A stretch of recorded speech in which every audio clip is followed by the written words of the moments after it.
Sesuai yang saya kasih dalam Tuhan Yesus Kristus, kita berjumpa lagi di dalam renungan harian, dan mari kita awali dengan doa.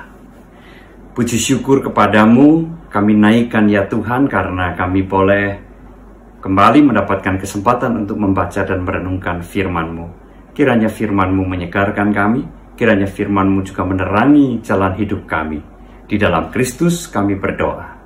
Amin. Renungan pada hari ini akan didasarkan atas kitab Pengkhotbah pasal yang kelima, ayat yang kelima. Saya akan membacakan demikian. Janganlah mulutmu membawa engkau ke dalam dosa, dan janganlah berkata di hadapan utusan Allah bahwa engkau khilaf. Apakah perlu Allah menjadi murka atas ucapan-ucapanmu dan merusakkan pekerjaan tanganmu? Sesuai yang saya kasih dalam Tuhan Yesus Kristus, kita sering mendengar ketika orang bersalah, melakukan suatu kejahatan, lalu tertangkap, dan kemudian dengan enteng mengaku, saya khilaf. Apa sih artinya khilaf itu? Kalau menurut Kamus Besar Bahasa Indonesia, khilaf itu adalah suatu kesalahan, tetapi tidak disengaja, atau juga tidak disadari.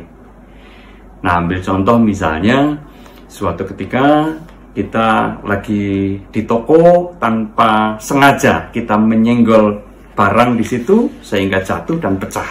Itu sebuah kesalahan yang tidak disengaja, itu sebuah kekhilafan. Nah, tetapi sesuai yang saya kasih, coba kita renungkan.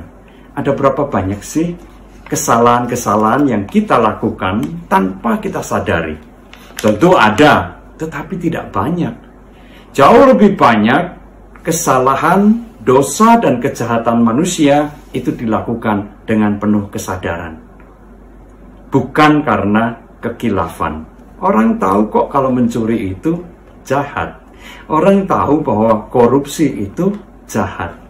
Orang tahu melakukan pelanggaran-pelanggaran atas hukum itu suatu kejahatan. Tetapi dilakukan karena berpikir tidak mungkin tertangkap, sulit tertangkap, dan sebagainya. Begitu tertangkap, lalu kemudian berdalih, saya khilaf. Apakah dalih semacam itu bisa dipertanggungjawabkan?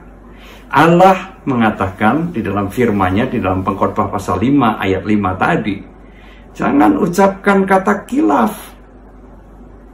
Apakah engkau menghendaki supaya Allah menghukum, menyatakan murka atas kata-kata kita tadi?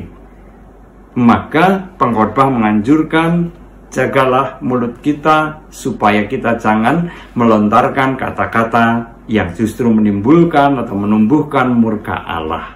Sesuai yang saya kasih dalam Tuhan Yesus Kristus, tentu kejahatan yang dimaksudkan bukan hanya ucapan atau kata-kata saja.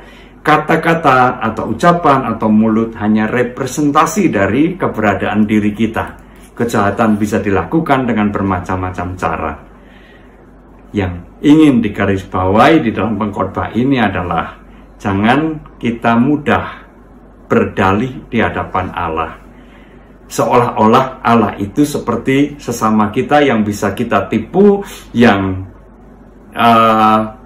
kebohongan kita tidak mungkin diketahuinya. Allah kita adalah Allah yang Maha Tahu.